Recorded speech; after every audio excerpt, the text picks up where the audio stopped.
Let's get ready to rumble. Yes, we're back. Episode 128 Hibs Ramble. What are you all going to meet? Nice mug, Shaun. Thanks, mate. It's me, your host, Liam, this evening, and I'm joined by, if you've not heard already, the fantastic, the wonderful, and the downright gorgeous Mr. Shaun Corrigan. How on earth are you, my pal? People are going to start knowing that it's me based on your intros. Now, I've missed you. I think you saved the same set of words just for me, but I've missed you too, mate. What's that? 2 and 3 now for me. Not quite back, but I'm almost back. You're getting there, mate. I think people will be glad to see your face and not just having to deal with me and my rubbish takes all the time. Well, we were just speaking about rubbish takes, and some may say I've had a few this season, so. I don't know about that, but I wouldn't say a few, maybe just one. Aye. Well, I'm happy to be wrong. Happy to be wrong on that one. Well, that's fine then. That's fine. How are you? Fantastic. Aye, I'm fantastic. What have you been up to?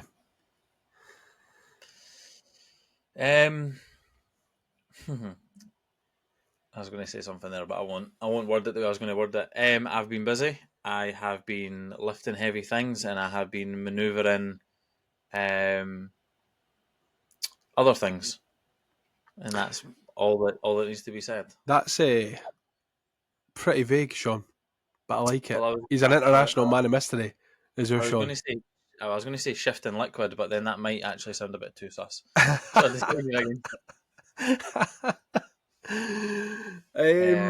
Yeah, I mean that sounds fairly interesting. Lifting heavy things.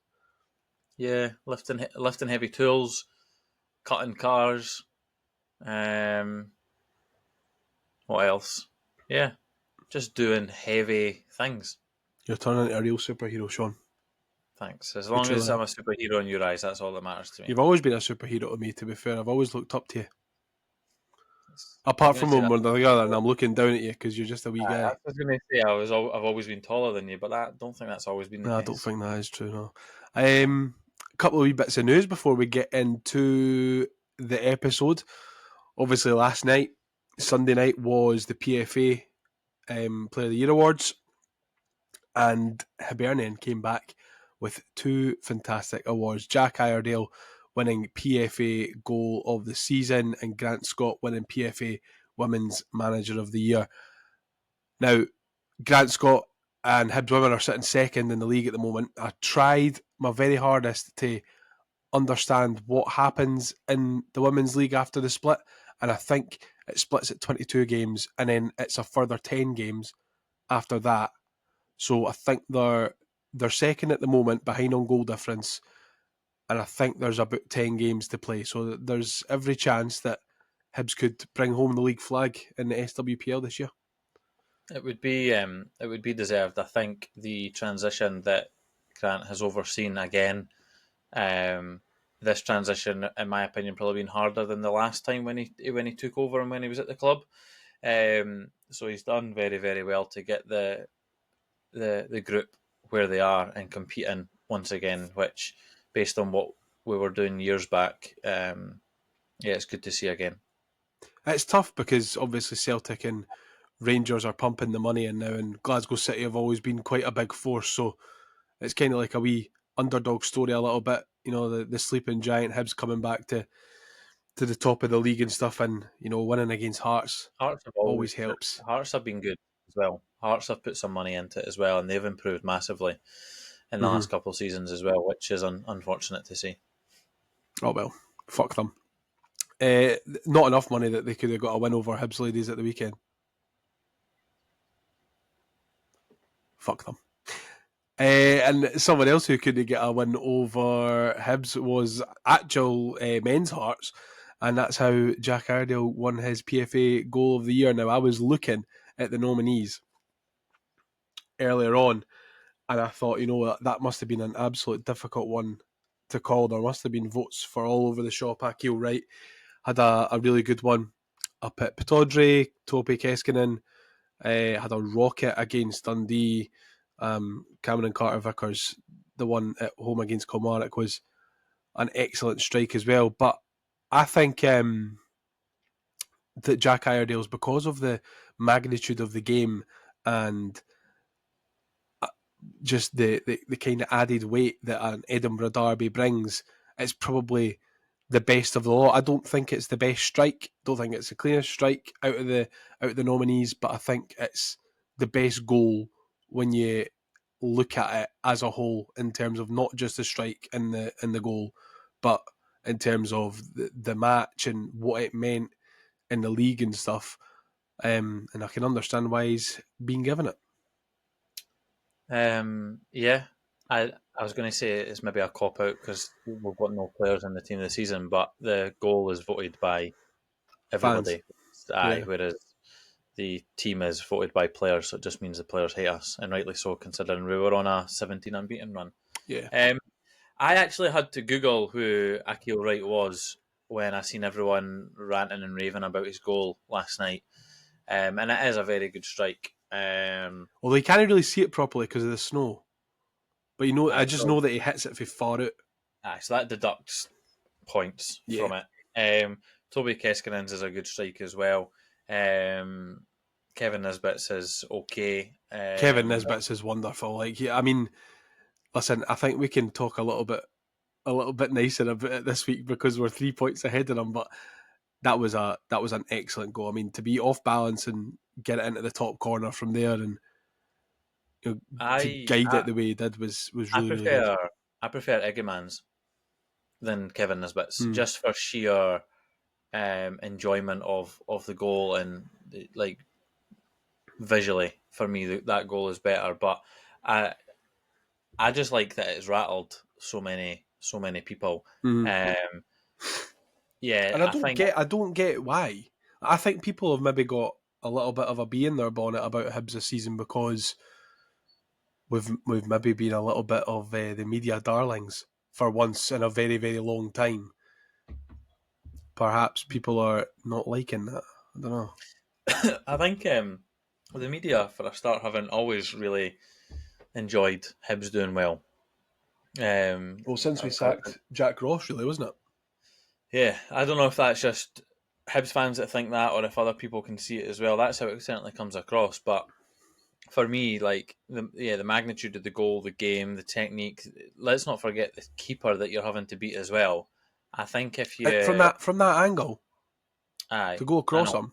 I know Eggman's. I'm sure Eggman's was against Schmeichel, which is obviously a much better goalie than Craig Gordon. But all the other strikes that are in that are still obviously up against okay goalkeepers. But to put something like that past Craig Gordon, albeit it dips late and probably where it hits the back of the net doesn't make it look as good. But your centre half, and I know Carter Vickers has a great strike, like company-esque, I'm sure his was, unless I'm wrong. Nah, it was The sheer technique and the ball's bouncing as well. audacity, Like, the audacity to even try that. Like, don't get me wrong, right? I actually prefer Dwight Gale's away at Tynecastle.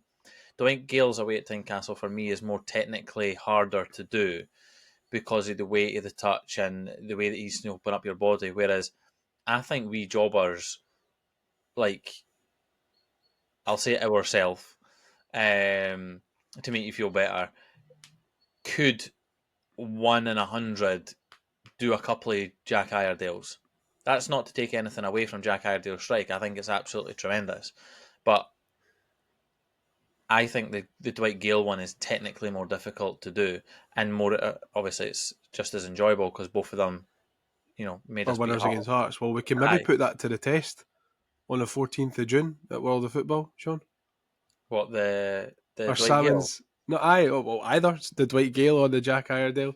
I've definitely And got the Dwight Gale in me, definitely. in the Salmon's Pizzeria Fives tournament at World of Football in Cheshire on the 14th of June. There is still one space available on the Ramble team if you want to get involved. Give us a shout. We've got myself, Shaun, Craig, John McIntosh, who always asks what's for dinner. He's getting involved. So if you want to get involved, just give us a message and we'll and send us like a highlight reel or something so we can say yes or no. I know But it yeah. might not seem like it based on the names that Liam's just rattled off, but the only condition is you have to be decent at football. I'm not accepting a wee jobber. Yeah, fair enough. Aye. I, We don't because accept mediocrity in this team. we're not going there to make up the numbers. We're going there to take over and Fucking win. right. The flat chat guys have got a team submitted in the tournament as well. If you watch them or you've seen them on TikTok or YouTube or whatever, and the Jogger Benito podcast as well, who've actually recruited Aaron Fraser. So if you want to see Shaun going head to head with Aaron Fraser, then get yourself along and come and watch as well. I actually messaged them after you put after you tagged them in that tweet, so he's probably thought it was me that put that tweet out. Obviously, I'll now see him there as well, so it'll be good to see him.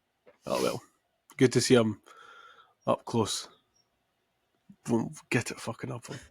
What were you wanting me to say? Head down in the AstroTurf or something like that? Aye. Nah, never. Well, never. I put on that tweet. I went, "Oh, it's on," and then tagged him and put an emoji of an ambulance.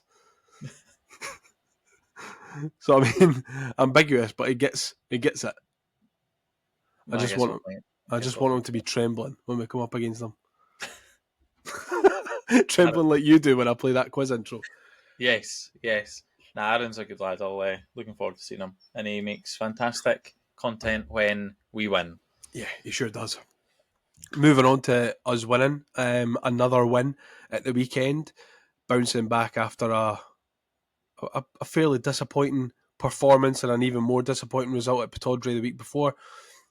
But I thought, Shaun, that it was very important that we bounced back, and I described this game last week as, instead of a must not lose like the game at Pittodrie was for us, I felt like this one was a must win, and the Aberdeen game at St Mirren for them was probably a must not lose, and they lost and we won, so it was probably the best outcome that we could have hoped for on Saturday. But not only did we won in fairly convincing style, 3-1 at home to a Dundee United side that are no mugs really.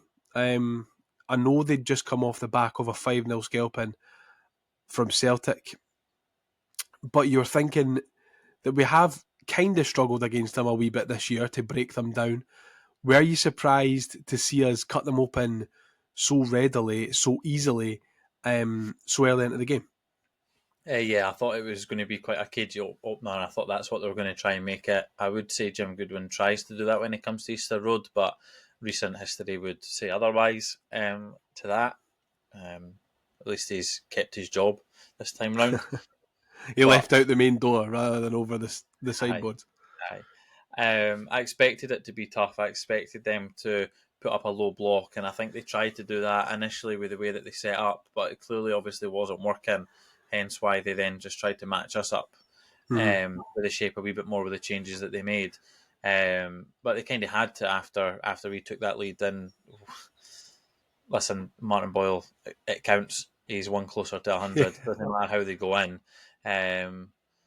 Some may say he meant it. I think that's the most important part. In a game like that is as cagey as that, we need to be taking our chances and our opportunities early doors, because I don't really care what anyone else says. The fact that we would have went 1-0 up that early would have played an impact in Jim Goodwin's decision-making throughout the rest of the match, because he then knows that he needs to try and get something from it, because it's that point in the season. And Aberdeen would have been well aware as well of the score. Like, they're no mugs. Like, you're going to, at this point in the season, you're going to have to know what the other teams are doing and what the other results are. So the fact that we've taken that early then just, put even more pressure on them as well.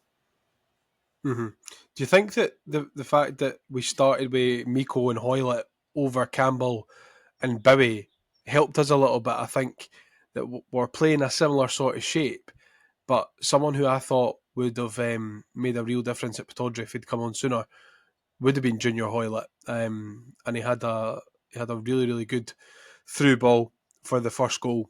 You're just saying there about Boyle bundling it into the goal, but I think the goal's all about Junior Hoylett making that space in the middle of the park, and it's an excellent through ball to Chris Cadden, who, I mean, and it's testament to how good the ball is by the fact that Cadden doesn't even need to take a touch. He just hits it first time, and obviously it bounces off Declan Gallagher, bounces off Martin Boyle and ends up in the back of the net. But before we talk about Martin Boyle, just how influential has Junior Hoylett been for you these past maybe 2-3 months? And are you hoping that he signs a new deal?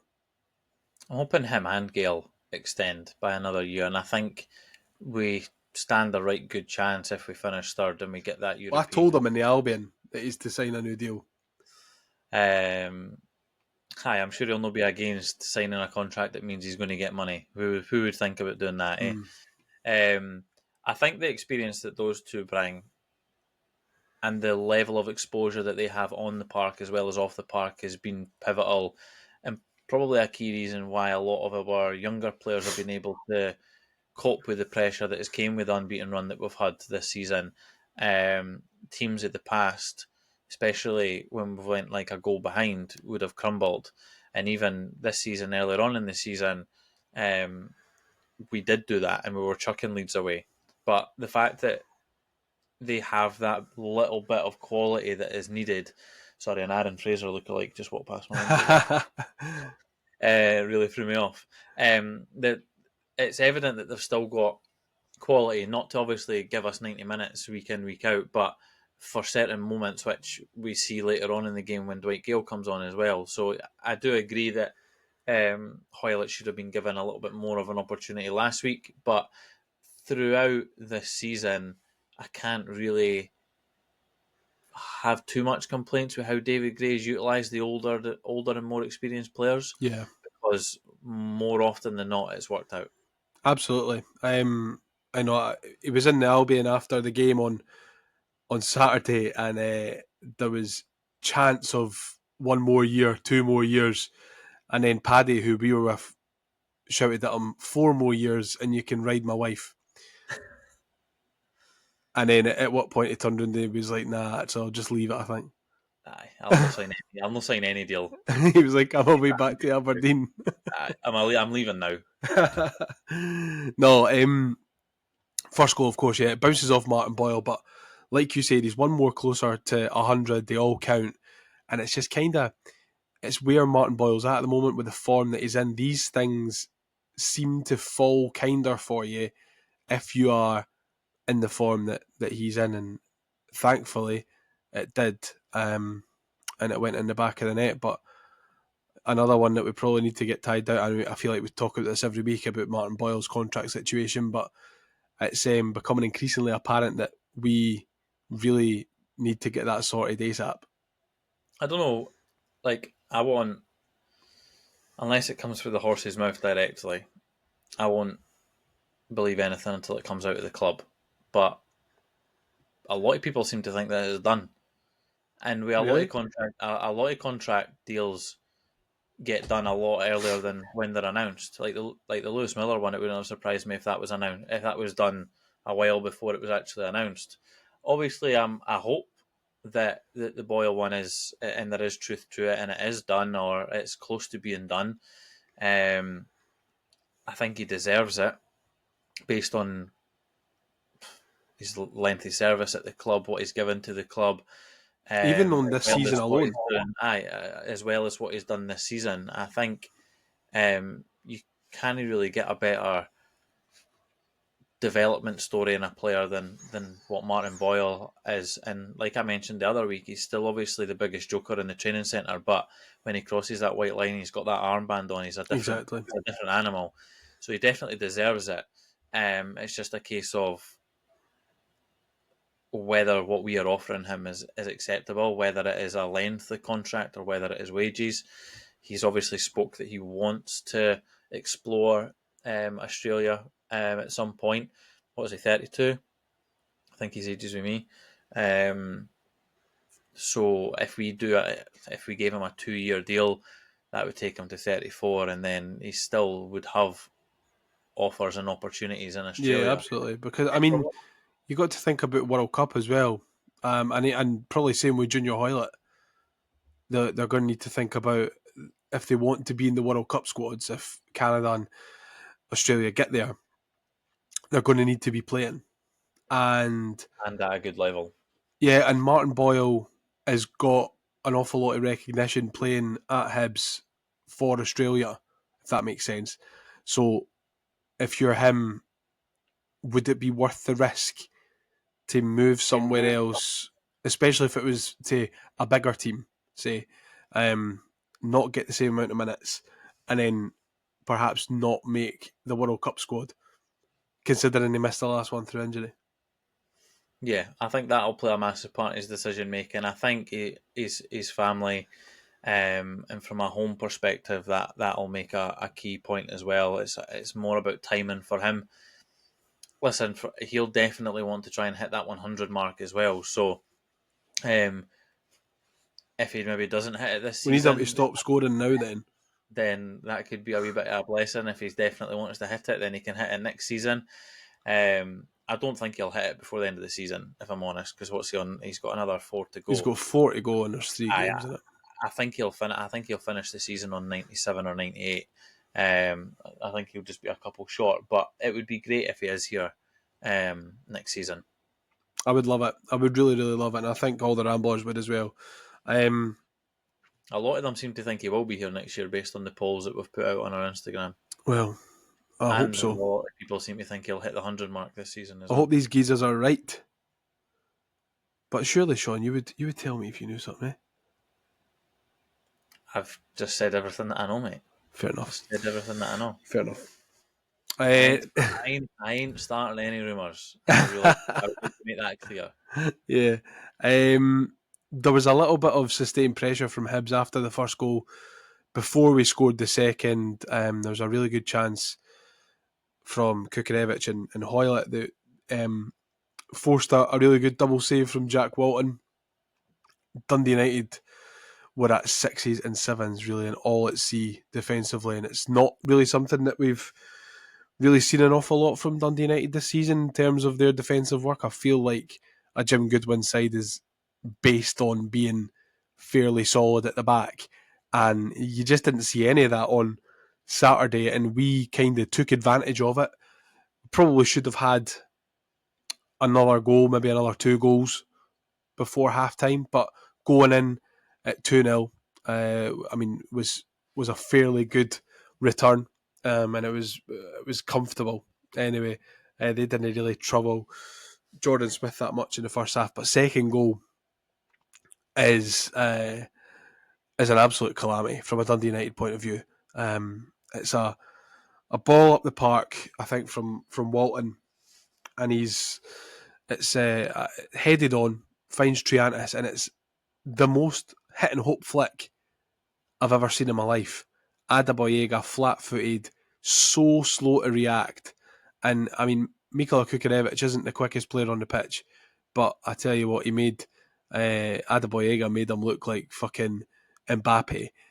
And it was a fantastic finish, considering that he'd only moments ago really snatched at another chance inside the box. So it was good composure from Miko, and I was happy to see him get a goal, but something that we've not really seen an awful lot of Miko is that burning through the middle so much this season that we saw in his first spell, but surely you're happy to see him hopefully back to his normal self now.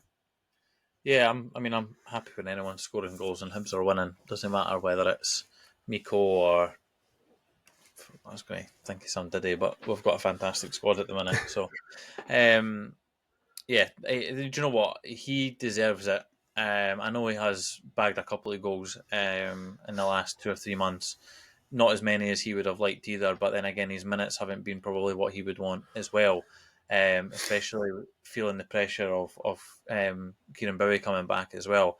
I think the two of them offer a lot of similarities. I do obviously, as a player for player, prefer Kieran. I feel like that he offers more. I feel like he offers everything that Miko offers and more. Mm-hmm. However, I can understand that there are certain games and certain opposition and defenders that Miko will just be better against through his experience and physicality. And I understood why Miko started that, and I understand why sometimes Miko starts in other games. I'm sure he started the one away to Dundee United as well. It's because depending on the opposition we're going up against, David Gray clearly feels that there's certain individuals that will suit certain matches, and that's where I'm happy to kind of lean my trust on him. And then like Celtic at home, for example, Kieran's came in and performed really, really well. So Miko deserved the goal.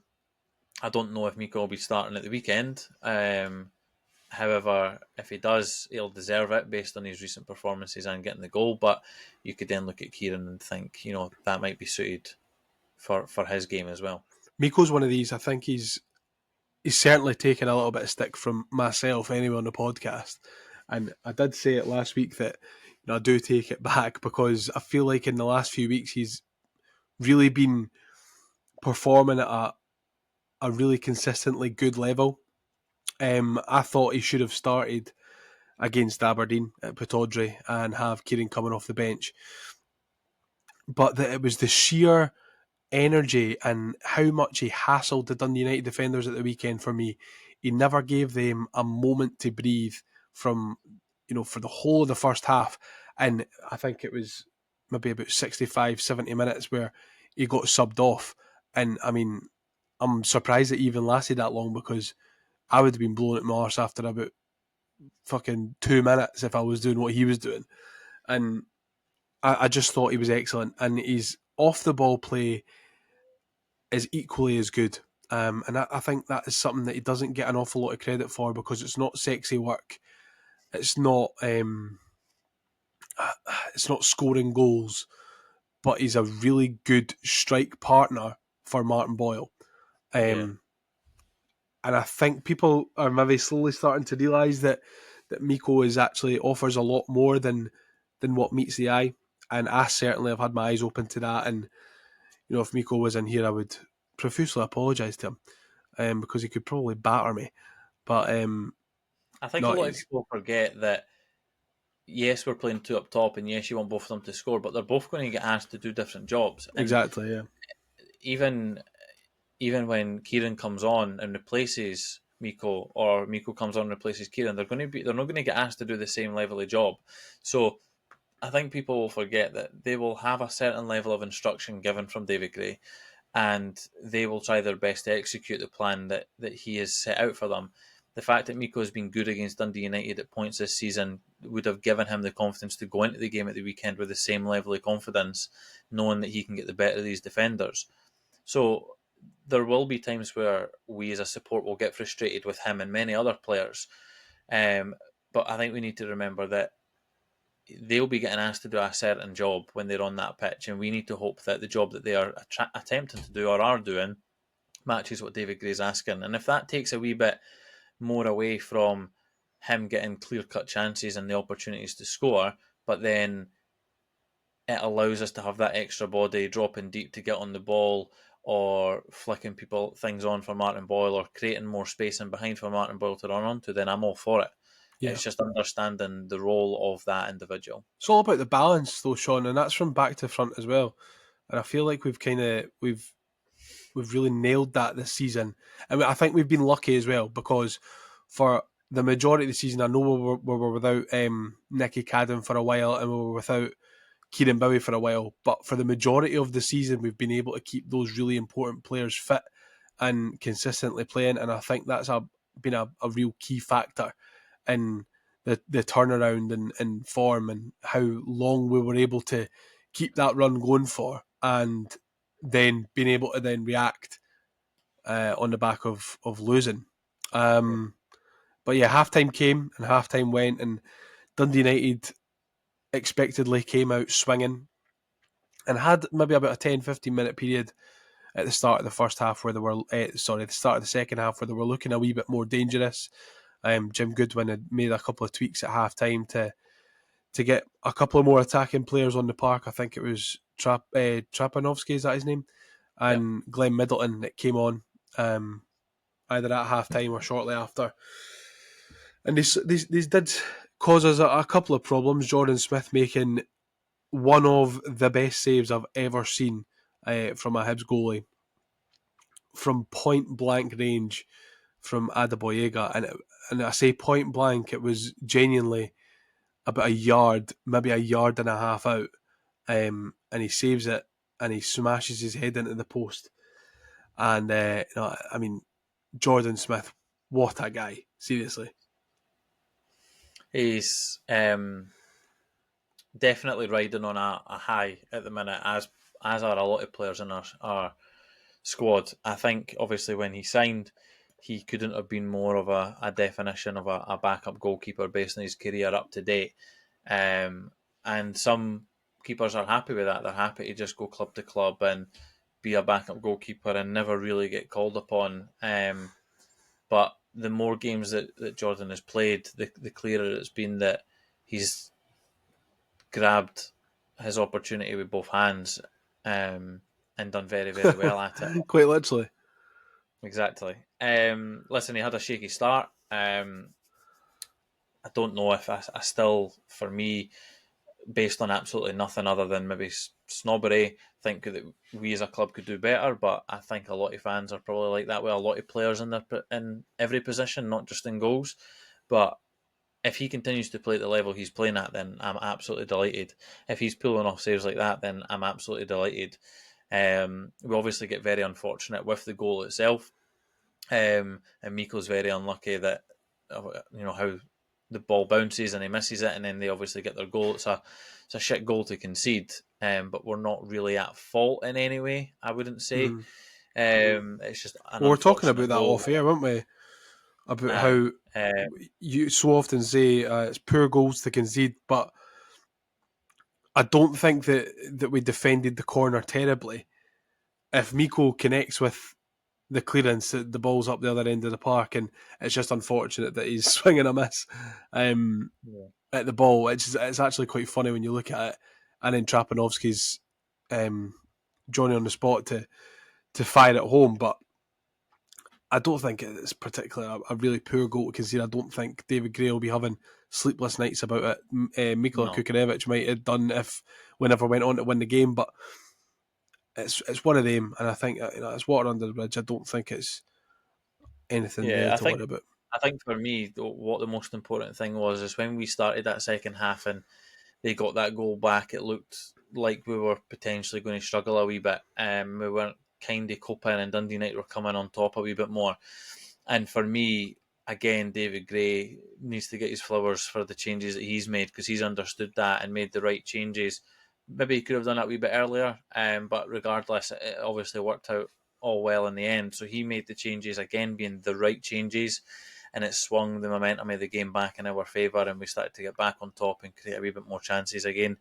And it just that's a compliment not only to David Gray, but a compliment to the quality that we're bringing on as well. Josh Campbell went through a very long period of time this season being the man in the middle of the park and doing very, very well, and he struggled to get in recently. Kieran Bowie's obviously been really good, and then you're bringing on players like Dwight Gale of immense quality, and Nicky Cadden still isn't back in the squad.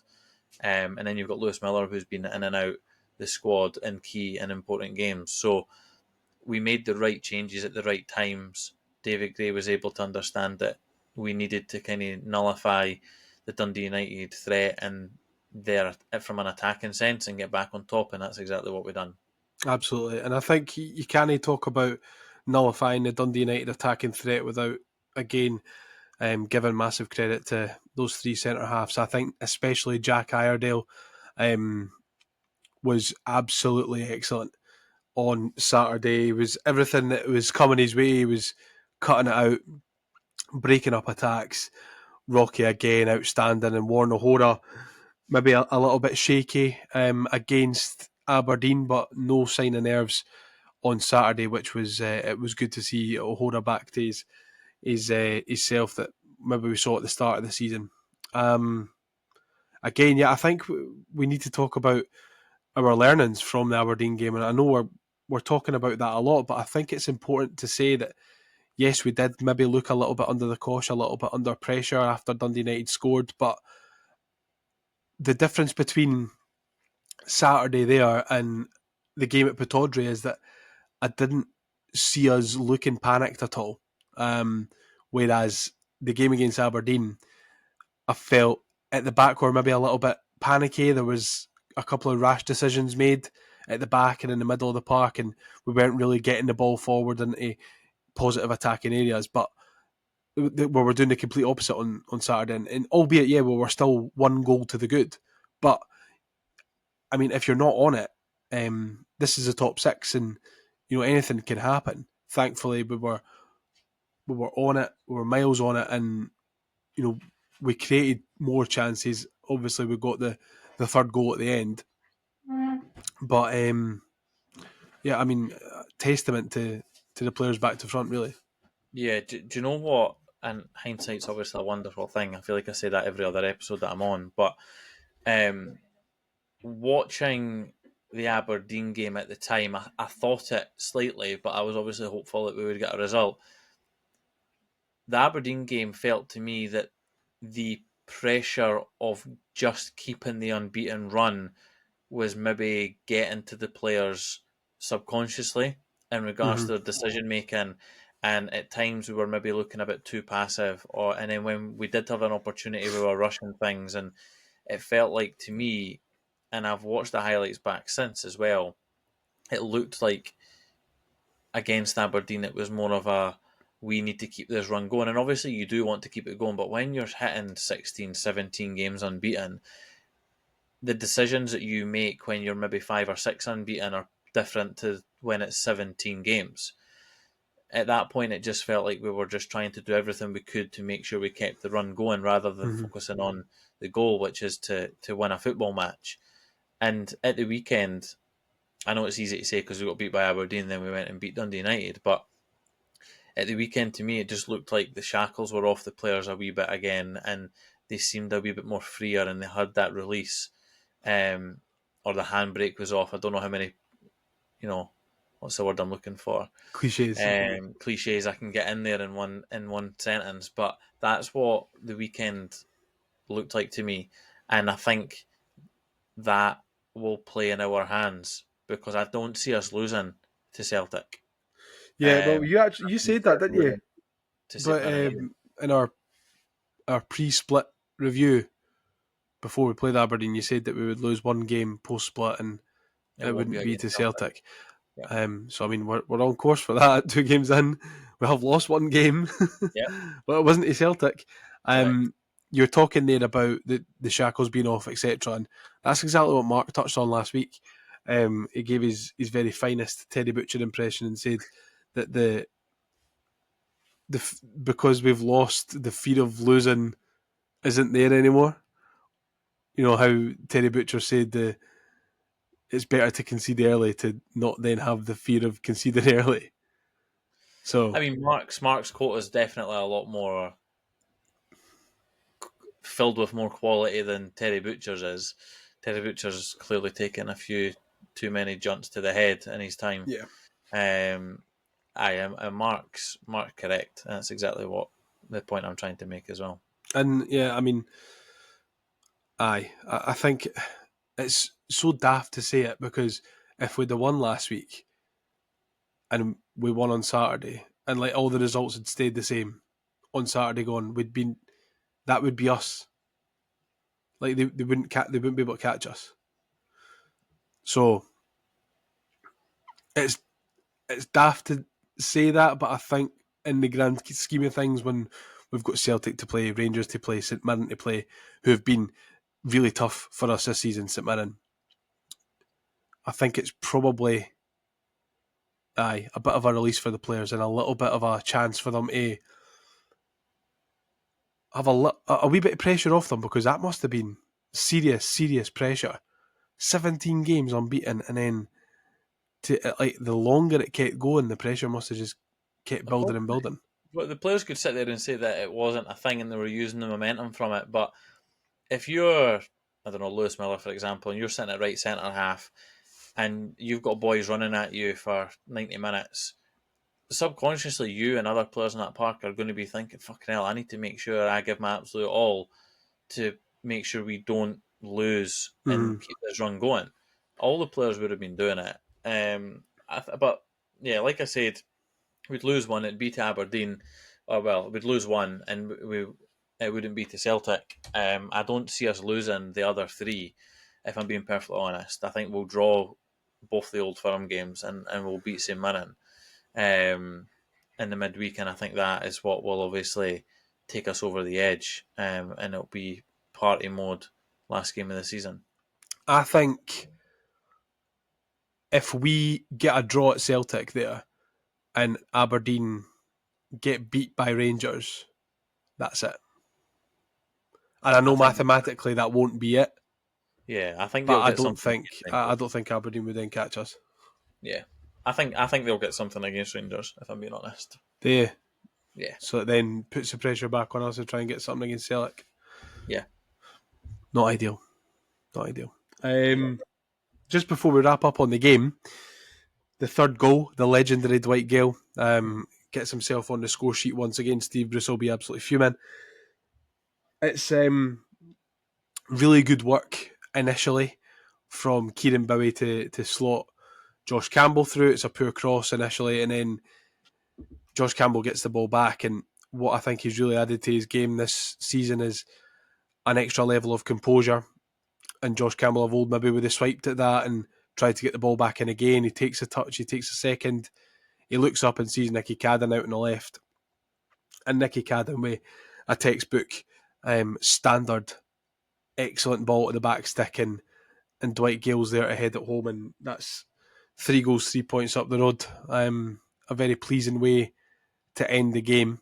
But it felt like maybe the third goal just kind of then settled it all completely, and you're just like, oh, right, that's fine. We've won. No, that's exactly what it done. I couldn't have put it any better myself. I think getting that third goal, maybe not for the players, obviously it would have helped for the players, but I think the support itself needed that third goal. And it did feel like it was a real sense of relief when it went in more than anything else. Absolutely. Well, we'll wrap up talking about the game at the weekend. And we'll move on to another game that we've got. Are you ready for this week's quiz, Shaun? I'm ready for the quiz, not ready for the theme song. Here we go. Attention all ramblers.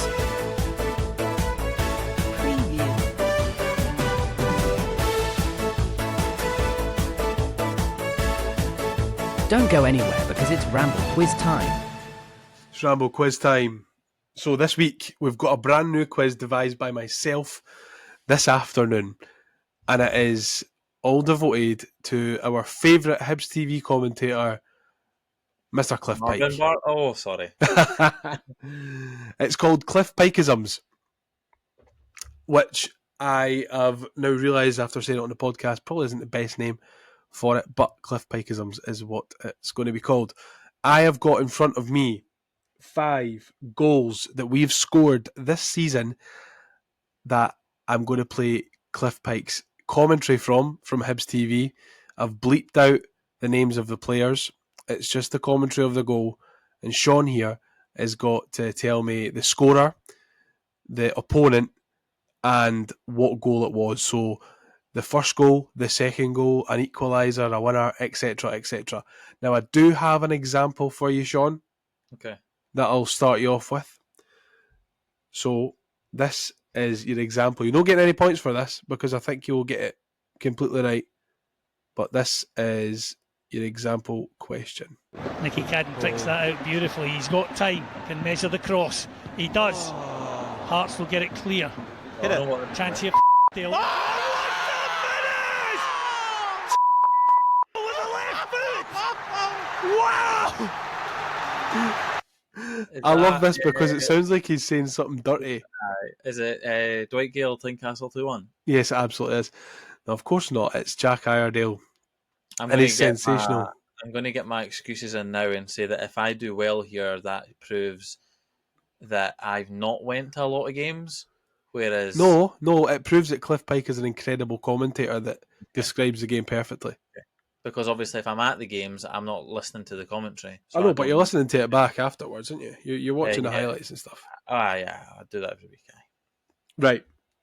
So that, of course, was Jack Iredale's PFA Premiership goal of the season, which was the second in the Edinburgh Derby, the last Edinburgh Derby of the season. And, of course, the opponent was Hearts. So if you'd have said Iredale, the second goal, and Hearts, you get 3 points. If you said Iredale, the second goal, you would get 2 points. If you said the second goal and Hearts, you get 2 points, so on and so forth. But, Shaun, you do have a lifeline on every round. You can ask me for a clue on either the goal scorer, the opponent, or whatever goal it was scored. Do you understand the rules? Understand the rules. Do I get multiple listens if required? Yes, I'll give you multiple listens. Okay. Okay. That being said, are you ready for your first goal? No. Here we go. Miller brings it down beautifully inside the centre circle. Nicely down the near side now for Jordan Obita. Miller continued his run.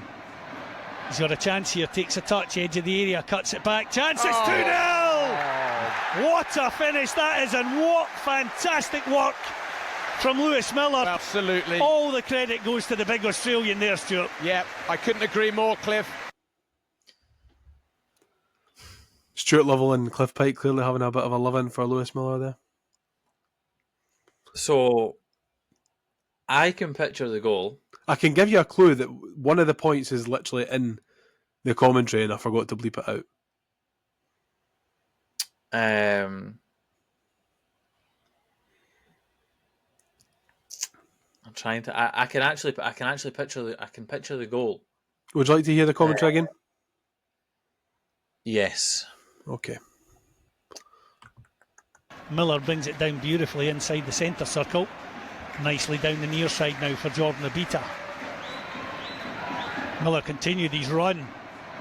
He's got a chance here, takes a touch, edge of the area, cuts it back. Chance, it's 2-0! What a finish that is, and what fantastic work from Lewis Miller. Absolutely. All the credit goes to the big Australian there, Stuart. Yeah, I couldn't agree more, Cliff. Yep, I couldn't agree more, Cliff. This was like the other week. It was the other week, yeah. Do you want a clue? And it was at home. It was at home. Is it the Dundee game the other week? Dundee were the opponents, yep. I think it's Dundee and I think it's Dwight Gale. Just hit my but I can't remember. I've played it for you twice now and he says what the score was when the goal goes in. Twice. Oh, right. Well, I've not listened to that. I've been too busy trying to recreate the goal in my head. So Lewis Miller picks the ball up in the middle of the park, gets it to Obita, continues his run, goes down the left, and then gets to the byline, cuts it back, and puts it in the back of the net. Try to remember who scored. Come on, I'm going to have to push you for an answer here. We've got 4 more clips to go. I'm toyed between Bowie and Gale, and I'm toyed between it being the third or the fourth goal. Right, I'm going to need to push you here. But the fact that you said it's in the clip makes me think, do you know what? I'll go Dundee at home, Bowie, and I'll go third goal. Oh, you were so close, Shaun. It was the second goal. Well, maybe if I listen to the clip. He goes, and it's cut back, and it's in. It's 2-0 to Hibs. That's what he says. So 2 points on that. That's impressive, to be fair. Well, see, when I listen to these back, and if I never knew what the goals were, I think this would be pretty difficult. Are you ready for your next? 3 points. If I actually listened to the commentary, it would be 3. So disappointed, but we go again. Are you ready for your next goal? Yes. It's nicked away again, though, by Kukarevic. Hibs keep the pressure on. Far edge of the area. Looks for the shooting opportunity. What a finish that is! Wow! Oh. Well, I didn't see that one coming, I have to say. Cliff Pike rather taken aback by this goal, Shaun. I'm not getting that one. Which think about when he. So this was at Easter Road as well. Think about when he says far edge of the area. It was in the first half. Yeah, what I was going to say before you rudely interrupted me is I don't think I'm going to get it. But the only thing that jumps out to me is Dylan Levitt's goal for the other week or the other game there. Where he against Rangers? Where he scores for the edge of the box. Is that Rangers? It's not that. It's not that. It's at Easter Road. Similar colour that we're playing against.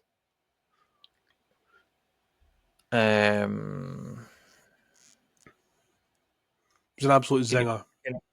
Oh, right. I think based on what you've just said, I think I know. Go play it again. Here we go. It's nicked away again, though, by Kukarevic. Hibs keeping the pressure on. Far edge of the area. Looks for the shooting opportunity. What a finish that is! Wow! Oh! Well, I didn't see that one coming, I have to say. So the fact that you said they play in a similar colour and it's a zinger makes me think it's Junior Hoylett against St Johnstone. Which was? Well, I'm hoping you're going to say that's correct for a start. Well, that's correct. Thanks. Now, if memory serves me correct, that was the opener. You're absolutely I'll spot say- on, Shaun. Wow, look at that. 5 points from 6 so far. And you said that you were going to be shite at this. Well, it should be 6v6, mate. Nah, well. But it's not. You ready for your third goal? Yes, mate. Are you enjoying this quiz so far? No, it's because he stressed me out. Because I like to get them right. Wilson's let that one run across him. Nicks it away. Drives into the penalty area. Shoots and scores!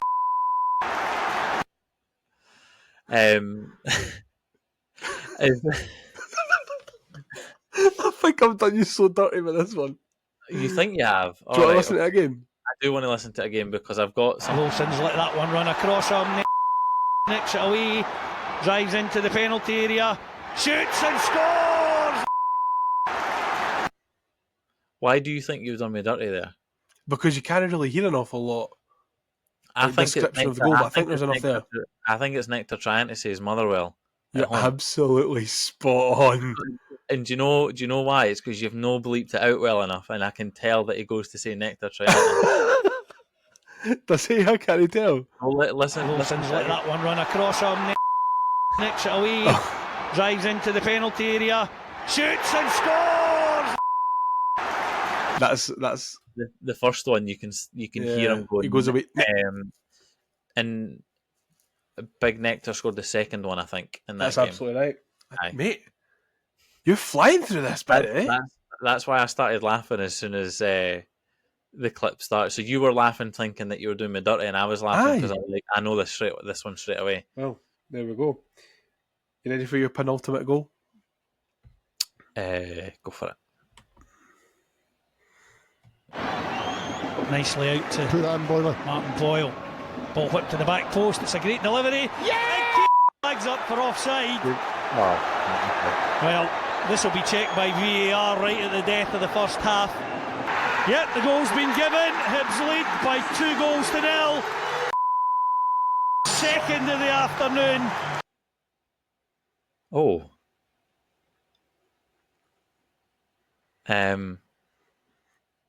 First of all, the first bleep. Mm-hmm. Did you put someone else's name in there? Cliff Pike said the wrong name. Did he? Ah, right. Yeah. Okay. Got you. Right. Because that threw me off, and I thought you were starting to do like one of your TikTok videos where you put like wee sounds in there. No. Cliff Pike right. said the wrong name, but I couldn't keep it in because I didn't think that would be fair. Right. Do you want to hear it again? Before you play it again, can I tell you what I initially thought? But then I'll tell you why I'm now thrown off. So I thought it was Martin Boyle at Ibrox to make it 2-0. Now, I thought that would be an obvious goal to put in there, which is why I started laughing. But then I'm sure Cliff Pike says it's his second goal. But then you've said that he said the wrong name. So now I'm like really thrown off. So what I'll tell you is, because I feel like that I didn't want to throw you off anymore. The name that he says initially, the first beep, is the wrong name. Yeah. The second beep is the right name. Yeah. And it is the right player's second goal of the afternoon. And I'll play it for you again. Okay. Nicely out to Put that in, Boiler. Martin Boyle. Ball whipped to the back post. It's a great delivery. Yeah! Flags up for offside. Well, this will be checked by VAR right at the death of the first half. Yep, the goal's been given. Hibs lead by 2-0. Second of the afternoon. I'm really thrown off now, and I do not think I'm going to. I think you'll kick yourself when you find out. Before, instead of you giving me clues about the team or anything, can you play it once more, and then I have 2 questions. Okay. Nicely out to Martin Boyle. Ball whipped to the back post. It's a great delivery. Yeah! Flags up for offside. Well, this will be checked by VAR right at the death of the first half. Yep, the goal's been given. Hibs lead by 2-0. Second of the afternoon. Right, so question 1, is it Easter Road? Yes. Right, I thought that by the end of the commentary because I feel like it was Big Baz starting to say who it was. At the beginning of the clip, where it bleeps out, where the first bleep, and then it says Martin Boyle. Is that the Martin Boyle bit meant to be there? As in, is Martin Boyle provided the assist for this. It's Josh Campbell to make it 2-0 Easter Road. That's absolutely correct, Shaun. Yeah. You got there in a roundabout way, Did. but you got there nonetheless. I did. So that's you. That's 3, 6, 9. That's you 11 points from 12. And you're going to go, oh, well, it should be 12 from 12. Yeah, that's exactly what I'm going to do. But that's impressive. And I thought a couple of these goals maybe would have challenged you a little bit more. I can understand why the Nectar one you would have thought that, but I could hear him start to say Nectar, so that probably gave it away. I maybe wouldn't have got the Nectar one, in all fairness, if it was bleeped out properly. You ready for your last goal then? Yes. Here we go. Hibs not finished yet, though. It's in the net. Hibs are back on it. 3-3. Wow. And it's up there. Well, what a game this has been. Now. I wonder who scored that goal. Have a think about it, though. Have a think about it. Yeah, I'm aware that we also drew 3-3 at home with Rangers. So you've either got the 3-3 with Rangers or you've got the 3-3 with Aberdeen. Now, I will get you to play that again because the only issue I have with that is that Rocky Bashiri scored the third one in both matches. Here we go. So I've got It's not finished yet, though. It's in the net. Hibs are back on it. 3-3. Wow. And it's up there. Well, what a game this has been. So I don't think the commentary gives anything away as to which one it is out of the two. I don't think it does. Wild stab in the dark. Do you really think I would have put Rocky Bashiri against Aberdeen in? Well, why would you not? But you could have put that in for the exact reason that he scored the third one against Rangers as well. And it could be a double bluff. Or I may be giving you too much credit. That's exactly what I did. Which one? It's Which one of them two. No, I know it's one of them two. I'm not that stupid. Right, I'm going to get you to play it again because I still can't hear if there's an assist, if there's another name said for an assist. Last time. Hibs not finished yet, though. It's in the net. Hibs are back on it. 3-3. Wow. And it's up there. I think if you really think about it, what a game this has been. if you really think about it and think about what Cliff Pike is saying and what he's not saying, it's pretty obvious. See, that makes me lean towards Rangers. And the only reason I'm saying that is because I feel like the cheer for the 3-3 against Aberdeen was louder. Is that what you're going with then? Do you know what? That's the third time you've played that clip and I've only just realised that he says 3-3 in it. So here's me thinking I've done well by saying, right, it's the 3-3. Imagine it was Rocky against Ayr. And you've just put the 3-3 in. Going to need to push you for an answer here, I'll, Sean. mate, I'll go Rangers based You'll on go what Rangers. I said. I'll go So Rangers. it was Rocky Bushiri. Yep. It was the third goal. Yep. And it was Not against the- Aberdeen. Yeah. Right. Okay. Now, what I said to you there was, if you listen to what he's saying and what he's not saying, Yeah. now Cliff Pike always says that the corners have been whipped in. Whenever there's a corner being taken, he'll say, and X whips it in, Cadden whips it in, left-footed, Boyle whips it in, right-footed. And he never said anything about a corner in that clip. Was Rocky's third against Rangers from a corner? It was, aye, on the east stand I side. don't even remember that. Well, maybe I only remember that because I was watching it today. But listen, that is an impressive. It's an impressive return on points, Sean. You proud Thanks, of mate. yourself? Well, now I'm annoyed because arguably I should have got full marks. I definitely should have been one away, but hey, we take it. I'm impressed.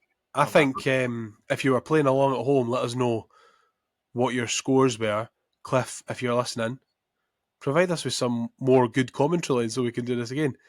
Would you be up for doing that one again, Sean? Definitely. I like that one. It was quite fun to make as well. Although there's only so many times you can hear Cliff Pike shouting Josh Campbell or Kieran Bowie or whatever, because I had to go through it like 10 times to make sure I got the bleeps right, and I still didn't get fucking right. I'll So- never get tired of Cliff Pike shouting those names because it means that something good's happened. Absolutely. Well, will we answer some listener questions? Now it's time to answer the Hibs Ramble listener questions. Okay, first off, as always, John McIntosh. What's for dinner? I believe one more result will be enough for us to get that third place. Now, do you think that one more result could be a draw against Celtic, or do you think he's talking about a win? I would like to think he's talking about a win because regardless of whether it's a win, lose, or draw, it is a result. The result has been confirmed. So, on a technicality, one more result could actually mean a loss. But no, I think he is talking about a win, to be fair. I would hope he is. As for what was for dinner, I had spiced Cajun sea bass with paprika potato wedges. That's insane. That sounds so class. It was very, very good. I've not had my dinner yet. Shockingly. Yeah, and guess what? I don't know what I'm having. It's Monday nights, Tuesday nights when we do pods.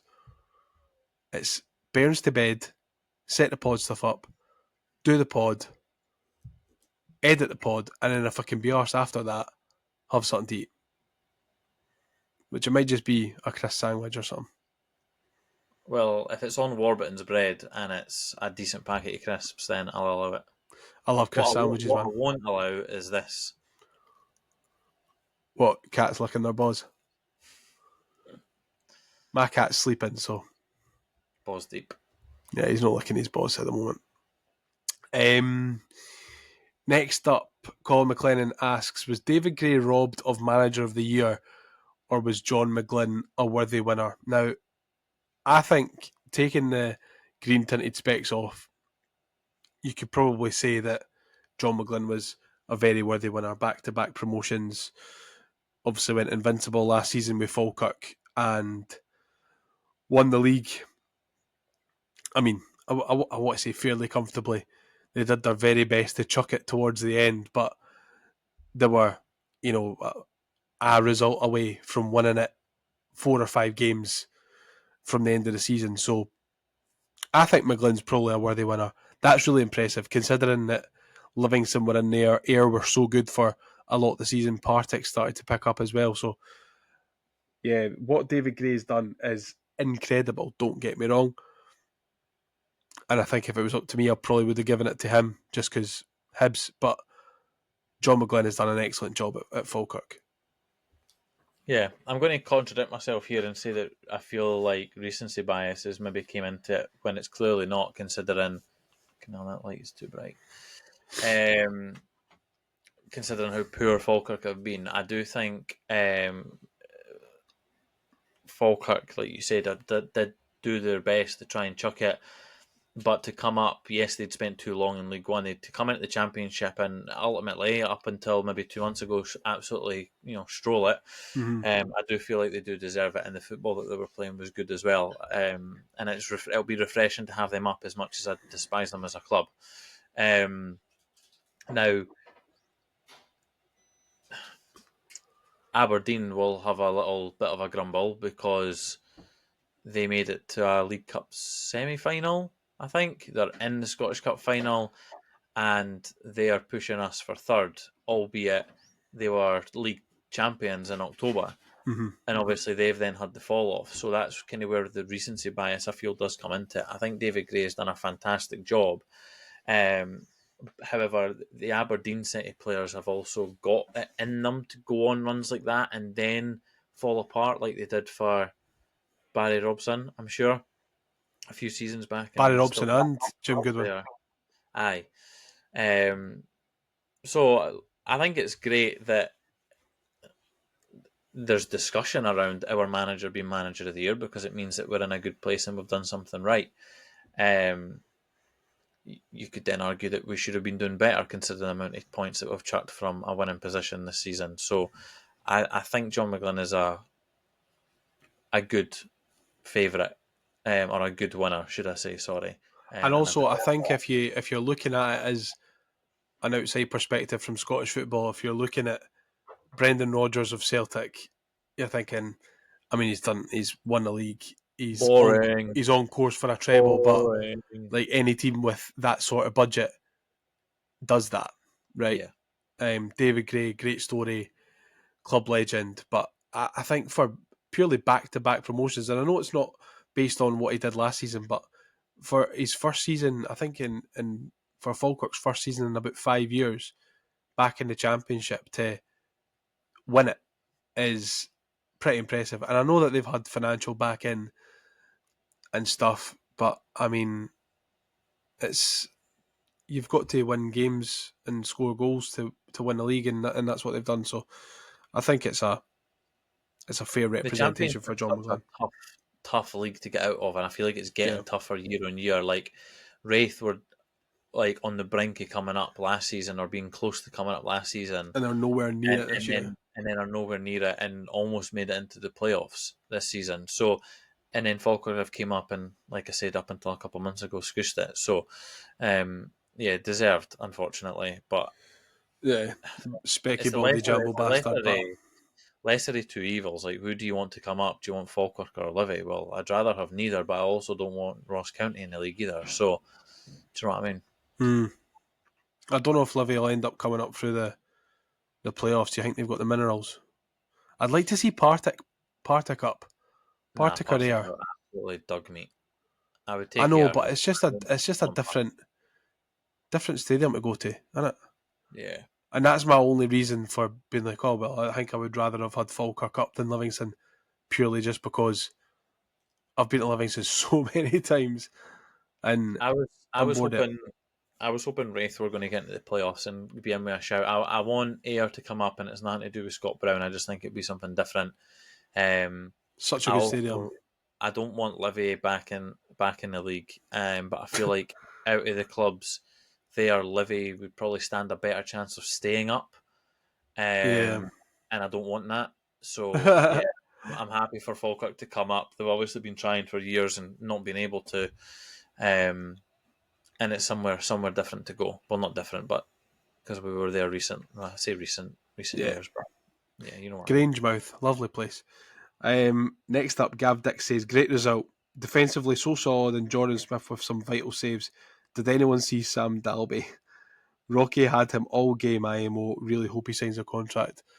Really interesting when you talk about Sam Dalby, because I feel like the exact same thing happened with Simon Murray when he came with Dundee.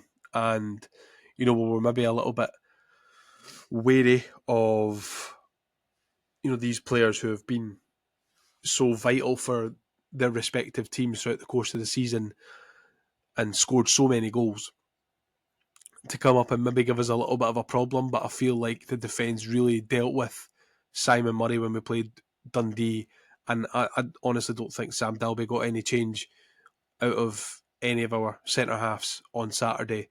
I mean, apart from that 10-15 minute spell in the second half, he kind of forgot he was playing. So again, testament to where our defence is at and how solid it is to be keeping players like this quiet. I know it's maybe not, we're not talking about Zlatan Ibrahimovic and Harry Kane. This is Simon Murray and Sam Dalby that we're talking about. But these are strikers who have given most other teams in the Premiership a lot of problems this season, and they come to Easter Road and they were completely anonymous. No, I completely agree. I actually don't think for once that there's anything else I can add to it. However, I don't actually think Sam Dalby's been that great this season, if I'm being really honest. And I think Simon Murray's been better. Simon Murray's been excellent this season for Dundee, hasn't he? Yeah, no, Really I has. definitely think he has. Sam Dalby's been off the boil a wee bit at times since the turn of the year. And yeah, I just can't take to him as much as the love that I have for Simon Murray. It was maybe that disallowed goal at Tannadice that kind of set him offset. He just started to have a little bit of a shit time playing football. Get it right up him. Next up, Keith Robertson says, credit to the team and the staff for bouncing back after last week. Third is in our hands. On a side note, moan the fucking Pandas. Until next Wednesday, Keith. Moan the Pandas until next Wednesday. Massive, massive result for us, but again, I think that I think it just kind of shows you how much St Mirren aren't just here to make up the numbers, or here to spoil a bit of a party. Correct. No, completely agree, mate. Completely agree. Next up on the Twitter, Harvey Scott asks, depending on results elsewhere, we could be one win away from ceiling third. Without including the derbies, Shaun, what's been your favourite memory from this season? Not including the derbies. I would love to include winning at Ibrox, but I wasn't there. This is neither this was is I. going to sound like and I know we've beaten Aberdeen away, we've beaten Celtic at home, we've won at Tannadice. The Tannadice win is probably up there, to be fair. However, I'm going to go for something really, really tin pot and actually say taking 7,000 fans to Celtic Park, because although we didn't get the job done and we didn't perform the way that we wanted to perform, that just doesn't happen. We just don't do that. That's happened once in my It's a good lifetime, laugh. and that was when we went to Ibrox. So I would probably say that is definitely up there with Kieran Bowie's winner at Tannadice, very, very close behind it, if not above it, depending on how I'm feeling. I think if I was at Tannadice, I would have said that. I think I would have said that the Tannadice one if I was there. But I also think that the win there at the weekend is equally as important, and important for us to bounce back after a poor result. And I think it just kind of shows you the togetherness and the squad didn't ken when they're beat. So I think I would probably go for Saturday's win against Dundee United, just for everything that came with the day as well, with Aberdeen getting beat and all the rest of it. So I would go for that. And finally, we got a message on the Discord from Dan, and he asks, who do you think is better out of Cadden and Abita? And I'm assuming that he's meaning Nicky Cadden. I see that as a rhetorical question, so that should probably indicate towards where my answer lies. I love Abita. I think Abita's brilliant, but Cadden's been absolutely excellent this season, hasn't he? Yeah, I think if Cadden continues that level of performance on a consistent basis, he will very quickly be up there as one of my favourite left backs to have donned the green and white. Yep. Well, that will wrap up our listener questions. We'll touch a wee bit on Celtic before we wrap up, Shaun, if that's all right with you. Yep, that's fine by me. We've obviously got Celtic away at the weekend. And on the same weekend, I think it's actually the Sunday that Aberdeen play Rangers at Ibrox. So we could be putting a little bit of pressure on Aberdeen if we manage to get a result, even if it's just taking a point from Celtic on Saturday. It's going to be a tough one. I don't think that there's going to be any doubts about that. And the last time we were there, like you just touched on, Shaun, wasn't the best performance. It definitely wasn't the best result. What can we do differently this time to more positively affect the outcome? I think the fact that we're no longer on this unbeaten run will play a part. I think a lot of our players are in a better position fitness-wise, and we're coming in off the back of a very good performance, and we've just kind of kept the momentum running. So although we've been beat by Aberdeen, it doesn't look to have dented the players' confidence in any way. We should take a level of comfort from how well we've played at Celtic Park so far this season, especially the other League One, the league game where we should have been 1 or 2-0 up if it wasn't for Miko. And I think the fact that Celtic have already won the league, and I know it's cliche to say that they're down in tools, but they've still got a cup final to play for. However, naturally, I think they'll maybe have came off the boil a wee bit, and hopefully our boil is on it. And we can put in a lively performance where we can actually win at Parkhead, which would be nice. Do you think that there's going to be any changes to the side that started on Saturday? I think Bill will come in. Maybe Campbell as well. Makes sense, doesn't it? I think just the sheer physicality of Kieran Bowie. I'd quite like to see Hoylett start, though. I'd maybe only bring Bowie in for Miko, because I think Bowie deals with Carter Vickers and Trusty an awful lot better than Miko would. Yeah, although Scales played at the weekend. Assuming that's who Celtic are going to line up with it. Yeah, Scales played at the weekend, so I guess we'll see what they end up going up with. But I think having Nicky Cadden on the bench will give us a better option, whereas Nicky Cadden was kind of on his last legs when we were there the last time, and he looked like he was struggling, as was Chris towards the end of the game as well. So I think having Obita in there and having... Well, Nicky Cadden had to go off, didn't he? Yeah, and maybe even having Miller in there as well will give us a good option. So yeah, I guess we'll see. I think Miller must have nightmares at Parkhead. He does seem to play well against them. I don't think he's ever played very well there, has he? He plays well against Celtic at Easter Road, but I think he has nightmares at Parkhead. No wonder. I would have nightmares up against Maeda. Or Kuhn. Yeah, fuck that. Absolutely fuck that. Imagine that was your job. Just having that wee fanny running at you for 90 minutes. Having to go one-on-one with... You'd be like, come on. Have a day off, He's son. a fucking yard Dyson. Come on, seriously. He just takes it far too far. He's such a try-hard. You've scored 30 goals. You've won Player of the Year. Look at me. I've scored 100,000 goals this season. You fucking gimp. What a loser. I was going to say, have you got any fond Celtic memories? But we talk about this every time we go to Parkhead, and it's usually only Danny Galbraith and John McGinn that we talk about. The fondest memory I have about going to Celtic Park is that they used to sell Domino's pizza.